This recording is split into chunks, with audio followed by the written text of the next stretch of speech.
Yep, good to go. Okay. Premier Jacinta Allen needs to end the chaos and end the uncertainty by releasing the Ken Lay report into a second drug injecting room in Melbourne's CBD.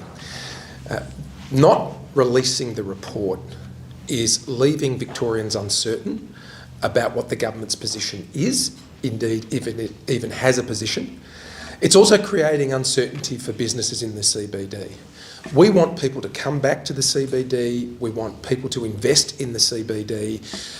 Premier Allen, by holding out on announcing her government's response to the Lay report, is adding to that uncertainty and giving off a sense of chaos about her government. We're now getting leaks about the Lay report, when Jacinta Allen as Premier should be releasing that report immediately. She received that report in June of last year, and her government has had more than enough time to digest the contents of that report, which was first commissioned in 2020, let's all remember. So Premier Allen has had ample time to reflect on the findings of this report and to announce to the Victorian people what her position is. And I call on Premier Allen to do that today, because to not do it, as I said, is just creating more uncertainty and giving off that sense of chaos around her government, that she doesn't know what her government is going to do, or worse, is withholding from the Victorian people the truth about her government's position. Let me also say that as we stand here and talk about these issues today, there are nearly 3,500 Victorians who are desperately crying out for access to drug treatment and rehabilitation services but can't access them. The rising incidence of drug and alcohol dependency across our state requires a statewide response. And while Premier Allen and her government dither on whether to release the Lay report, Victorian families and those who are dependent on drug and alcohol and need a pathway to recovery are not getting access to basic services that they require. The final thing I just wanted to remind all Victorians about is this: that the Allen Labor government, and in particular the Attorney-General Jacqueline Symes, are in defiance of the Victorian Parliament about the production of the Lay report to the Parliament. This Parliament called on the Attorney-General, under Jacinta Allen's authority, to release to the Chamber, the Legislative Council in the Victorian Parliament, to release that report. As we stand here today, Attorney-General Jacqueline Symes has not produced that report to the Upper House. So whether it's leaks, whether it's the defiance of an order of the Victorian Parliament, the Allen Labor government is thumbing its nose at the principle of transparency. Release the Lay report immediately and at least take Victorians into their confidence about what the government's proposals are in the face of that report. I'll hand over to George and then we'll take some questions. Thanks very much, JP. And if I can just add to those comments around the Allen government's refusal to release the Lay report. This has been going on for many months now, and I think all Victorians deserve to understand what is in that report. Let's not forget that there are, as JP has said, over 3,300 Victorians who are waiting on a wait list for drug treatment. That's a 40% increase since 2020, when the first Lay report was commissioned. Victorians want governments to act. They want solutions to these terrible problems that are plaguing far too many Victorians. And we can't break the cycle of drug addiction without solutions like drug treatment and therapy and rehab. The government isn't providing that, and as a result, it's vulnerable Victorians who are paying the price. Labor can't manage money, they can't manage projects, and they certainly can't manage and aren't managing these vulnerable Victorians. We need solutions that break the drug dependence cycle, and we need to get these thousands of Victorians off this wait list to give them hope and to give them solutions to their difficult situations they're in. Thank you. We'll take some questions. If the Lay report does recommend a second injecting room, will you support that? We've made it clear we do not support a second drug injecting room for the CBD. That would be the worst thing you could do for the CBD. But what we do need is a comprehensive solution that actually addresses the real problem here. The real problem is because Labor can't manage money, there isn't enough investment in the health system to make sure those who are suffering from drug and alcohol dependency can access the rehabilitation and treatment services they need. We've got a growing wait list in Victoria for people who are on a waiting list for drug and alcohol treatment who can't access basic services.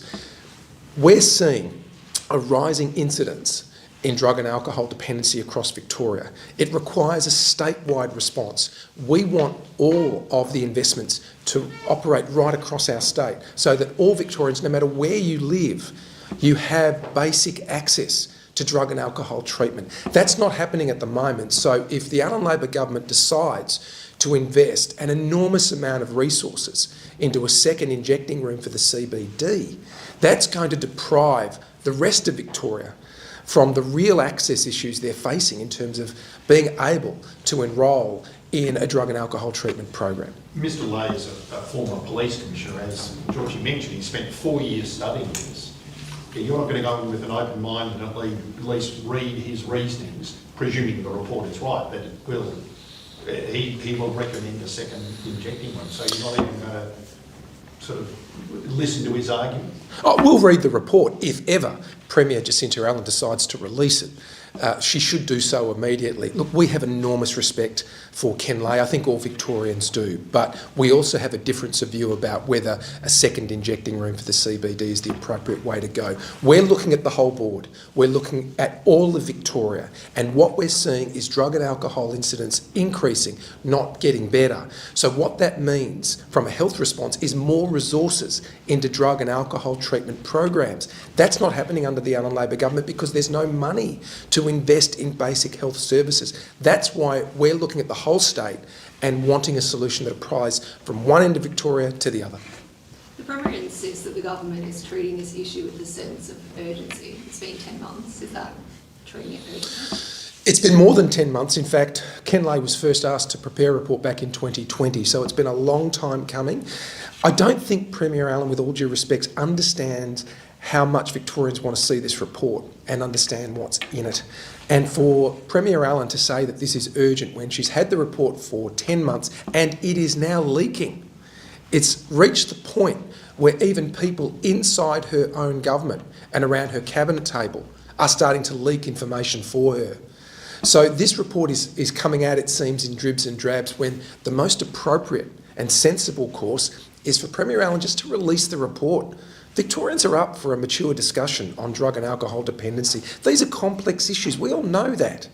And we will differ in the way we want to address these problems. But for Premier Allan to hide this report from the public just doesn't make any sense. We're all up for the important discussion. We see that things are getting worse. So let's put all of the information on the table. Yes, we'll have different views about how to approach the solutions, and we certainly have a view that we need a statewide solution to increasing rates of drug and alcohol dependency across our state.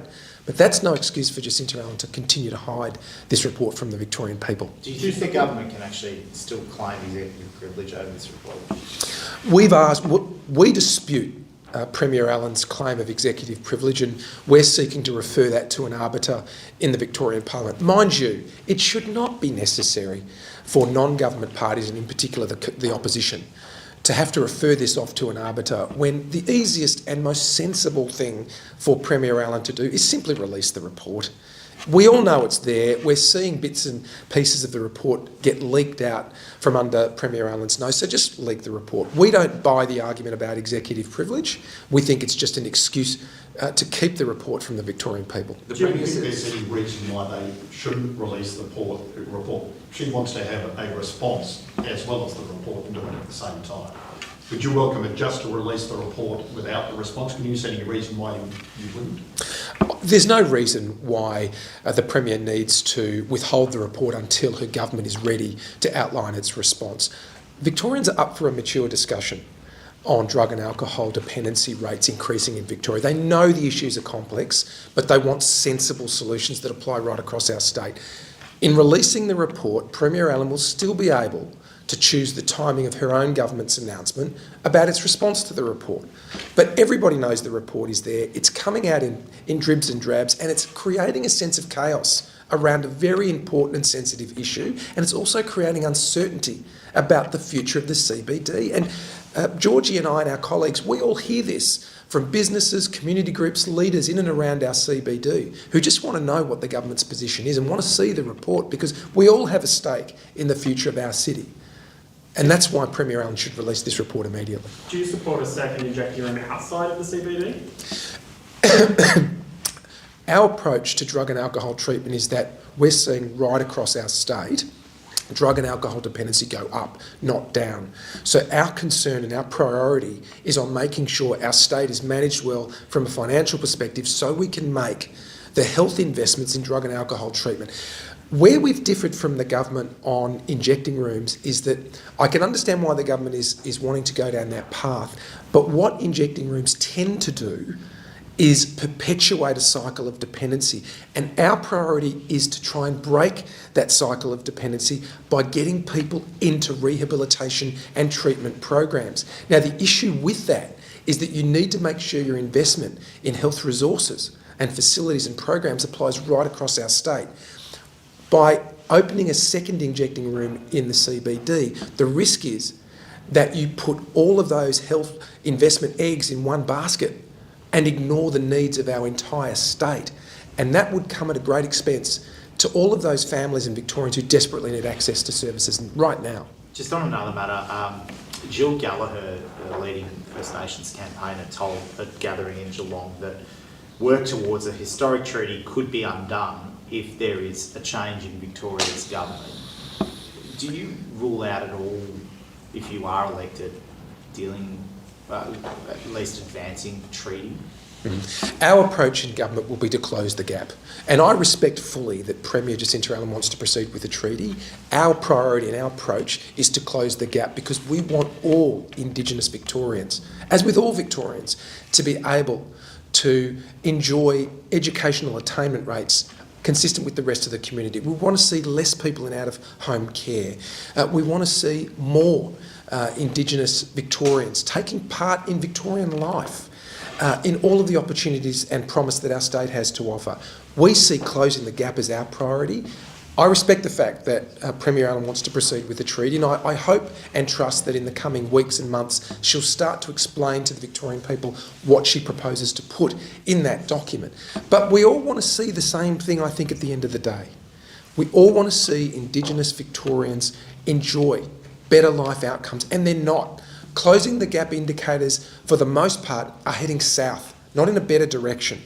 And that's why we in the opposition on coming to government will focus on how do we get better school attainment rates, better vocational outcomes for Indigenous Victorians? How do we make sure many of them are able to remain in home?